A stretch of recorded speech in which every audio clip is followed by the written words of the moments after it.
Yo, I'm going to keep the picture down in the lower right hand corner in case you missed it and you want to go ahead and check that out. But yeah, let's go ahead and get this started. Okay, so if you haven't already seen it, I have the first two episodes was the my top favorite attackers and then my top 5 favorite defensive units. And again, these are units in my monster box.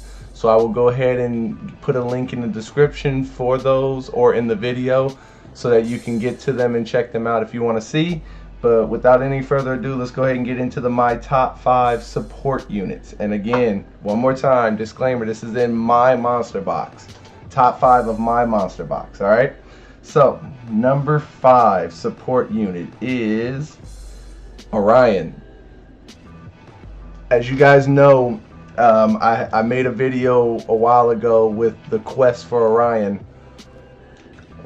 I got Orion initially way back in the beginning of the game, fed him because I didn't know the type of unit he was, and ever since then, for 2 years plus, I've been searching for him and could not get him.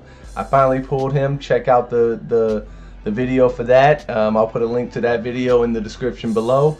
But I pulled him in a summon session, a quick little exclusive summons when he was on exclusives. But why do I like him as a support unit? His kit is pretty awesome. So his first skill, run, built-in violent proc, 30% chance to go again. Amazing. Doesn't do much damage, but that built-in violent proc allows you to not have to put him on violent.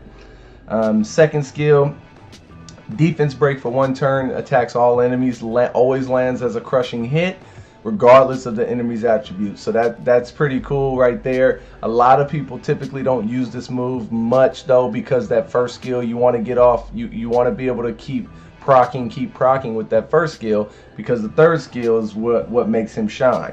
So harmless prank randomly selects an enemy 4 times to grant one of the following effects. He can remove beneficial effects, he can stun, he can defense break, he can disturb HP, all that good stuff. And on top of that, he also increases everyone on your team, all your allies, attack bar by 30%. So where is he useful? You can use him in a lot of different areas. You can use him in arena, in guild wars. A lot of people have him on arena defense and guild war defense. You can use him. You could even use him in TOA if you wanted to. If you wanted to try something. He's not ideal, but you could get away with using him. Normal, that is. I wouldn't use him in hard. Rifts, not really so much. His kit is mainly used for PvP, right, against other people's monsters.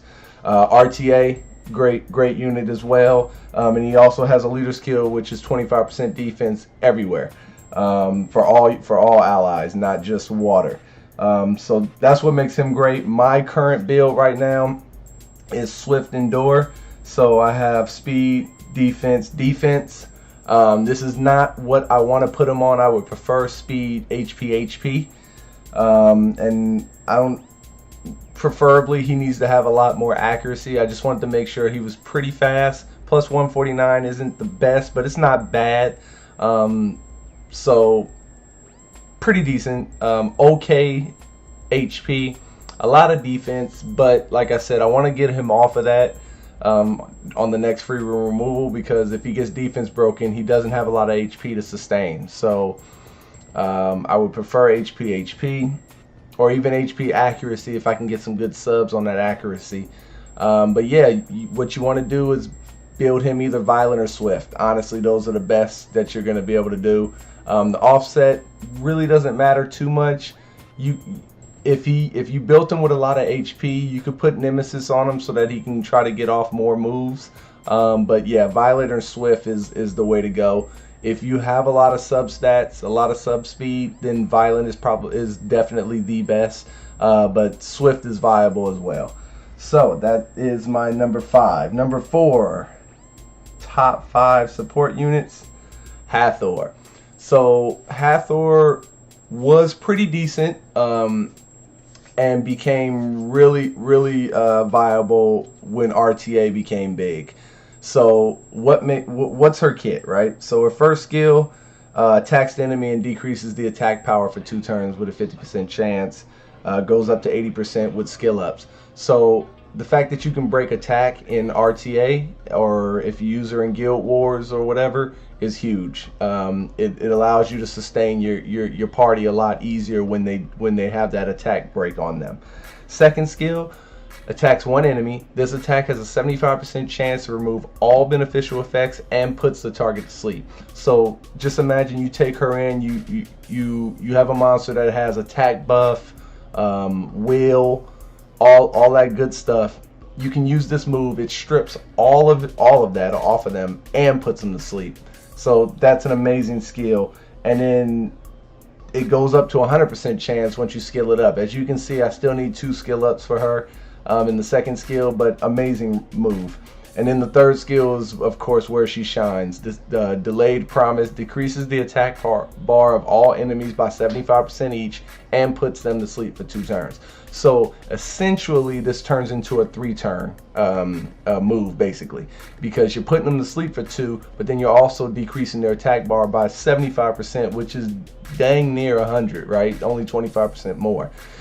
So you're basically getting 3 turns out of that. That's what makes her shine. And then she has a leader skill of resistance 41%, which is very viable in RTA. A lot of people nowadays are running accuracy leads and resistant leads because you want to be able to survive. She's also very useful in TOA and TOA hard. And if you pair her with Orion, with Arya's upgrade now, the fact that all of her moves hit but do not wake the opponent, that's amazing. You have Hathor go first, put everybody to sleep, then Arya comes in, hits them, glancing, speed break, all that good stuff, and they stay asleep. Amazing. And then the rest of your units, you can focus on one, just wake one up, and then the rest are sleeping for another 2 turns. So Hathor is amazing. You can use her RTA, of course, arena, offense, Guild War offense. I wouldn't use her on Guild War defense or arena defense, me personally, because it requires the AI to be smart, and if it's not smart that one time, you're gonna lose. So I would prefer to be able to control her more. So yeah, defense not too much, but offense definitely with those sleep skills. Number 3, moving on. Number 3 is Cooney. Oh, you know what? I just realized I didn't show you guys my runes for Hathor. I'm on a Swift Will build with speed, HP, defense. I wanted to make sure she was tanky and had decent speed. So what is it? She's at 179 speed. Not great, but not bad. She works for me best TOA. And then she's super tanky with 16,000 HP and almost 1,000 defense. Plus she has 50% accuracy and 70% resistance. So if I put her as my lead, she's at 100% resistance. Perfect. Okay, so keep it moving. Like I just said, Cooney's number 3. I love Cooney. Cooney is one of those units. It's a natural 3-star. So I feel like sometimes he gets overlooked, but his kit is absolutely amazing. So let's just start off with the kit. First skill, attacks the target and increases the attack bar of the ally with the lowest attack bar by 15%. So every time he uses this move, he's increasing your ally with the lowest attack bar by 15% every single time. Awesome. Second skill, fills up the attack bar to the max and increases the attack speed of anyone you want on your team. So again, his turn order, right? He's increasing turn order on your team because he's increasing attack bar by 15% every time he uses that, and then he fully fills up anybody he wants with his second move and gives him attack speed. So I like to pair him a lot with Theo because Theo's damage is based on his speed on his first skill. So I fill him up, use this skill, boom, he's hitting like a truck, right? And then what makes Cooney shine even more is his passive, Little Hummingbird. Removes up to two harmful effects of the ally with the lowest HP and heals 10% of the ally's HP in each turn. So every time Cooney's turn is up, every time he's moving, he's removing 2 harmful effects on your ally with the lowest HP and healing them for 10%. That's awesome. So a lot of the times what I like to do is it'll be Cooney's turn, so he removes harmful effects and heals 10%. I'll buff with his second skill, fill up my Cooney's attack bar, so he goes again and does the exact same thing. So it's a 20% heal basically if I do that. The best build for him is obviously violent, because the more turns he takes, the more annoying he is. I didn't have the violent runes at the time when I built him. I think he's still my newest 6-star, I believe. So basically these are kind of like, not leftover runes, but these are kind of like, I just had to throw some stuff on him. So right now I have him on a Swift Nemesis. Nemesis is kind of the way that I try to make up a little bit for the violent, missing the violent. So the more HP he loses, the more chance attack bar he's gaining, so the more chances he has to move, right? So speed, defense, HP, try to make him tanky, try to make him fast. So my Cooney is at a 242 speed total, plus 13,000 HP and plus 634 defense with almost 50% resistance. So I love Cooney. He's useful in RTA, very useful in RTA, useful in Arena, useful in Guild Wars, Guild War defense, Arena defense. He's used pretty much everywhere. You can even use him. He's viable in Dragons. I wouldn't use him in Necro too much because he doesn't have multi-hits, but definitely Dragons, Giants, but he has a elemental disadvantage. Rifts, not so much. Rift the raids maybe against the boss. The three team raid maybe, because he does remove harmful effects, but you got to make him super fast. But yeah, he's my number 3 on the top 5 of my units of support. Number 2 is Beta. So you're looking at these runes and you're like, wow, those are kind of lackluster. I had her a lot better, but when I started pulling other things, I started moving my runes around, and I ended up with some leftover runes for her, unfortunately. This next free rune removal, I'm going to get her back to what she used to be, make her very good. But right now, so these are her skills. So the first skill can actually surprisingly do some decent damage, because it's a mana bubble that deals damage to an enemy and removes a beneficial effect. So she can strip. It's only a 50% chance, and it does not go up with skill ups, but she does have the ability to strip. But the reason why this does surprisingly good, decent damage is the damage of this skill increases according to your max HP. So the more HP you put on her, the more damage she's going to do. Skill 2, Grant Life, recovers the HP and the attack bar of an ally target by 30% each. This skill may revive a dead ally for 30% HP at the cost of 3 additional turns. So right now it's reusable in 3 turns. If I use this skill to bring someone to life, it goes to a 6-turn cooldown. But if you use it as a heal, it stays at a 3-turn cooldown. So a lot of the times, I find myself in situations where I'll use it on myself to get the attack bar and the HP to get her 3rd skill back up faster, heal myself. Excuse me, and it's only a 30% or a 3-turn cooldown rather than a 6 if you use on a revive. But it is nice having a revive, so she can pretty much do everything. And then her 3rd skill, Serenity, recovers the HP of all allies, so it's an AoE heal by only 15%, which isn't great.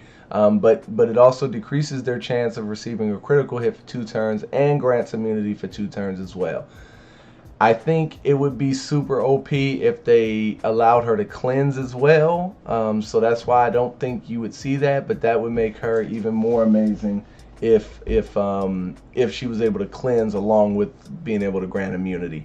But at the current moment, that's what she has. My current build is Violent Nemesis with speed, HP, defense.